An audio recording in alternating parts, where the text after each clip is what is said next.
तो कह रहे हैं नहीं नहीं, वो कल आपका फ़ोन आया था कहीं से, तो आप ने बोला जय भीम, तो इसलिए मैंने पूछ लिया कि आप एससी में आते हैं ओबीसी में आते हैं। मैंने कहा नहीं भाई, आज तक हमसे फ़ोन पर किसी ने बोला कि जय श्री राम, तो मैंने जय श्री राम भी बोला। आज हमसे हमारे एक दोस्त ने जय भीम बोला तो हमने जय भीम बोल दिया, कोई दिक्कत है? बोले नहीं नहीं, दिक्कत नहीं है। नहीं हम आंधी है, हवा नहीं हम आंधी है, हवा नहीं हम आंधी है। और ये समीक्षा बैठक रखी गई है। समीक्षा बैठक का मतलब यही हुआ कि रिव्यू करना, अपने देखना कि हमने इतने 4 साल से जुड़े हैं तो हमने संगठन के लिए क्या काम किया, हमने संगठन के लिए क्या काम किया।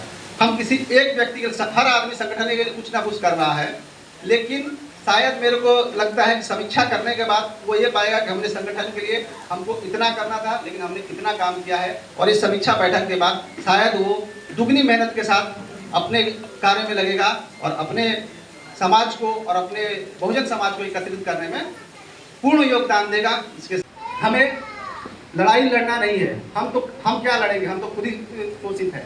हम क्या लड़ेंगे, हम लड़ाई नहीं लड़ रहे हैं। हम तो सिर्फ अपने अधिकारों को, अपने हक को बचाने की कोशिश कर रहे हैं, और उस बचाने की कोशिश में हमारे सामने जो आ रहा है उससे लड़ना पड़ रहा है। मनुवादी या स्वर्ण समाज का कोई भी बच्चा, वो भले पढ़ा लिखा ना हो, लेकिन वो ये जानता है कि आरक्षण के विपरीत ही बोलना है, वो इतना जानता है।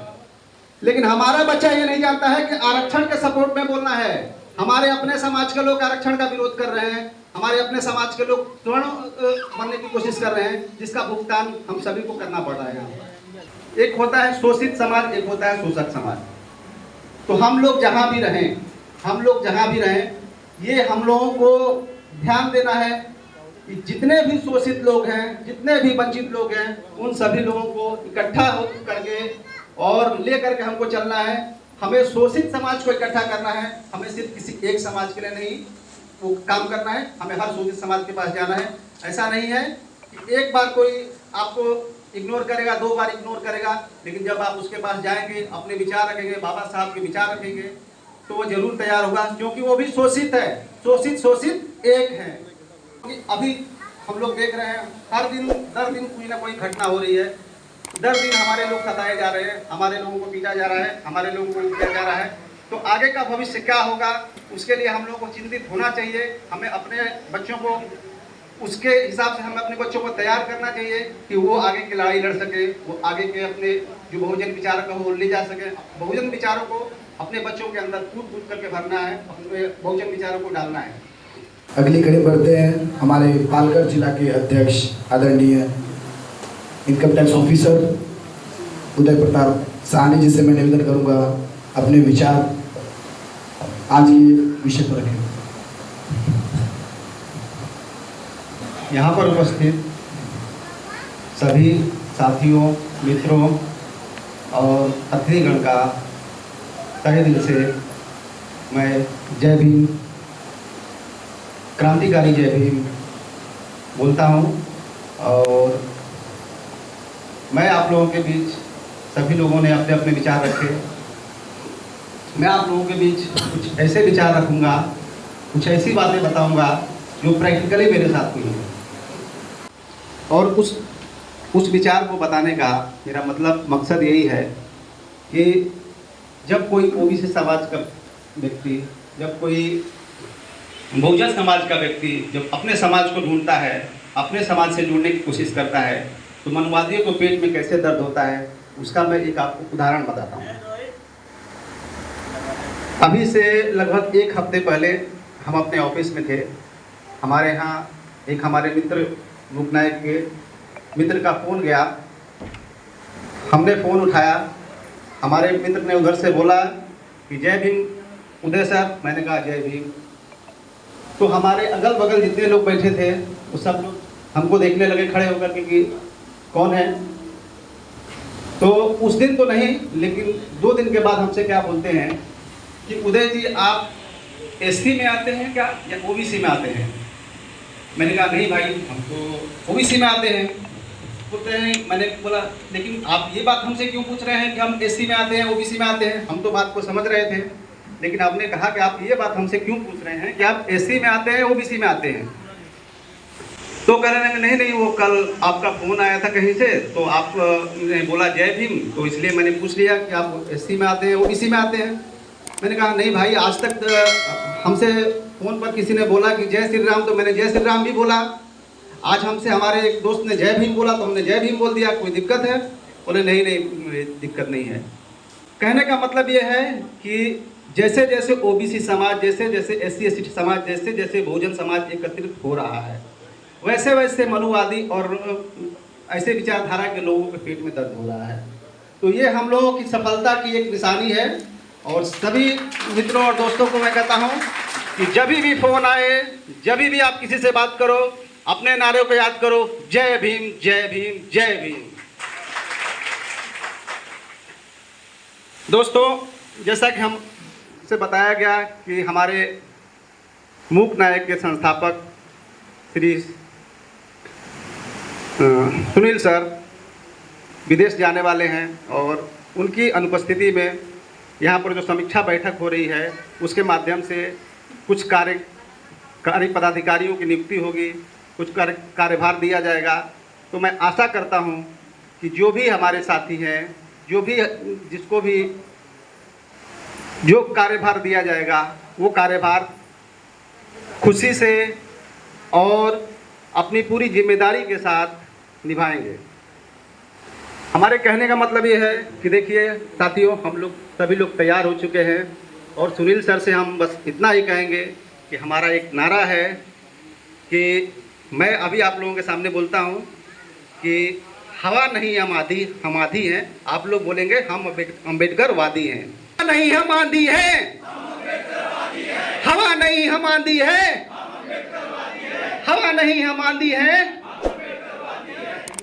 दोस्तों, ये नारा सुनने के बाद मनुवादियों के पेट में तो दर्द होना ना लाजमी है, होगा भी। इसलिए हम हवा नहीं हम आंधी हैं, हम अम्बेडकरवादी हैं। और अम्बेडकरवादियों, अपनी ताकत दिखा दो। सुनील सर के जाने के बाद उनको एहसास दिला दो कि आप नहीं भी रहेंगे तो हम लोग इस मंच से सैकड़ों सुनील सर पैदा करेंगे। दोस्तों, जैसा कि कहा गया है कि हमको अपने आप पर गर्व होना चाहिए, हमको अपने आप पर गर्व होना चाहिए। हमें हम जहाँ भी बैठे हैं, हमें उस चीज़ को छुपाना नहीं चाहिए। जैसे कि हम आपको बता रहे हैं, सभी मंच पर बैठे हुए लोगों ने, सभी ने अपने अपने विचार रखे। हमारे भी विचार हैं कि आप कहीं भी किसी भी स्वर्ण समाज, एक होता है शोषित समाज, एक होता है शोषक समाज। तो हम लोग जहाँ भी रहें, ये हम लोगों को ध्यान देना है कि जितने भी शोषित लोग हैं, जितने भी वंचित लोग हैं, उन सभी लोगों को इकट्ठा हो करके और ले करके हमको चलना है। हमें शोषित समाज को इकट्ठा करना है, हमें सिर्फ किसी एक समाज के लिए नहीं वो काम करना है, हमें हर शोषित समाज के पास जाना है। ऐसा नहीं है कि एक बार कोई आपको इग्नोर करेगा, 2 बार इग्नोर करेगा, लेकिन जब आप उसके पास जाएंगे, अपने विचार रखेंगे, बाबा साहब के विचार रखेंगे, तो वो जरूर तैयार होगा, क्योंकि वो भी शोषित है। शोषित एक है, इसलिए सभी शोषितों को एक होना है और एक होना पड़ेगा। अभी की जो कंडीशन दिखा रही है, आगे का भविष्य, सभी लोग जितने पढ़े लिखे लोग हैं, जितने भी हमारे विचारक हैं, वो सभी चिंतित हैं आगे का भविष्य हमारे बच्चों का क्या होगा। क्योंकि अभी हम लोग देख रहे हैं हर दिन दर दिन कोई ना कोई घटना हो रही है, दर दिन हमारे लोग सताए जा रहे हैं, हमारे लोगों को पीटा जा रहा है, हमारे लोगों को किया जा रहा है। तो आगे का भविष्य क्या होगा, उसके लिए हम लोग को चिंतित होना चाहिए। हमें अपने बच्चों को उसके हिसाब से हमें अपने बच्चों को तैयार करना चाहिए कि वो आगे की लड़ाई लड़ सके, वो आगे के अपने जो बहुजन विचारक है वो ले जा सके। बहुजन विचारों को अपने बच्चों के अंदर कूद करके भरना है, अपने बहुजन विचारों को डालना है। हमें लड़ाई लड़ना नहीं है। हम क्या लड़ेंगे, हम तो खुद ही शोषित हैं, हम क्या लड़ेंगे, हम लड़ाई नहीं लड़ रहे हैं। हम तो सिर्फ अपने अधिकारों को, अपने हक को बचाने की कोशिश कर रहे हैं और उस बचाने की कोशिश में हमारे सामने जो आ रहा है उससे लड़ना पड़ रहा है।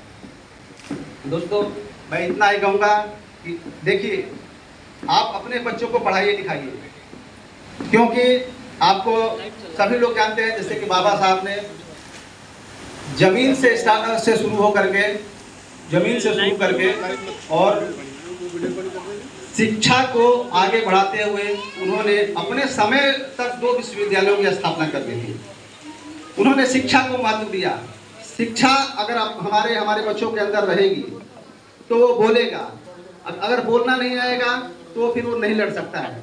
मनुवादी या स्वर्ण समाज का कोई भी बच्चा, वो भले पढ़ा लिखा ना हो, लेकिन वो ये जानता है कि आरक्षण के विपरीत ही बोलना है, वो इतना जानता है। लेकिन हमारा बच्चा ये नहीं जानता है कि आरक्षण के सपोर्ट में बोलना है। हमारे अपने समाज के लोग आरक्षण का विरोध कर रहे हैं, हमारे अपने समाज के लोग स्वर्ण बनने की कोशिश कर रहे हैं, जिसका भुगतान हम सभी को करना पड़ रहा है।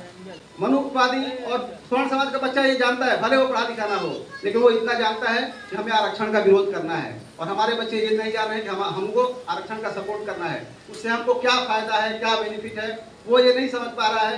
लेकिन वो ना समझते हुए भी जो दूसरे समाज के लोग हैं उसको विरोध कर रहे हैं। तो इसलिए हमें अपने बच्चों को बताना है इससे क्या लाभ है, क्या फायदा है आरक्षण का। और यहाँ जितने भी पदाधिकारी, जितने भी जहाँ भी अगर हैं, ये आरक्षण और बाबा साहब के संविधान की देन है कि आप अपनी जगह पर हैं और अपनी जगह पर इज्जत के साथ कोई काम कर पा रहे हैं या इज्जत के साथ आप रोजी रोटी कमा पा रहे हैं। इस समय संविधान खत्म करने की बात चल रही है, संविधान के साथ छेड़छाड़ हो रहा है, उसको लेकर के भी आपको सोचना है। अपने लोगों को उसके बारे में बताना है, कनेक्ट करना है और ज़्यादा से ज़्यादा संख्या में अपने लोगों को जोड़िए। और ये समीक्षा बैठक रखी गई है। समीक्षा बैठक का मतलब यही हुआ कि रिव्यू करना, अपने देखना कि हमने इतने 4 साल से जुड़े हैं तो हमने संगठन के लिए क्या काम किया, हमने संगठन के लिए क्या काम किया। हम किसी एक व्यक्ति के, हर आदमी संगठन के लिए कुछ ना कुछ कर रहा है, लेकिन शायद मेरे को लगता है कि समीक्षा करने के बाद वो ये पाएगा कि हमने संगठन के लिए हमको इतना करना था, लेकिन हमने कितना काम किया है। और इस समीक्षा बैठक के बाद शायद वो दुगनी मेहनत के साथ अपने कार्य में लगेगा और अपने समाज को और अपने बहुजन समाज को एकत्रित करने में पूर्ण योगदान देगा। इसके साथ मैं अपने वाणी को विराम देता हूँ क्योंकि समय का अभाव है। जय भीम, नमो बुद्धाय। बहुत बहुत धन्यवाद हमारे आदरणीय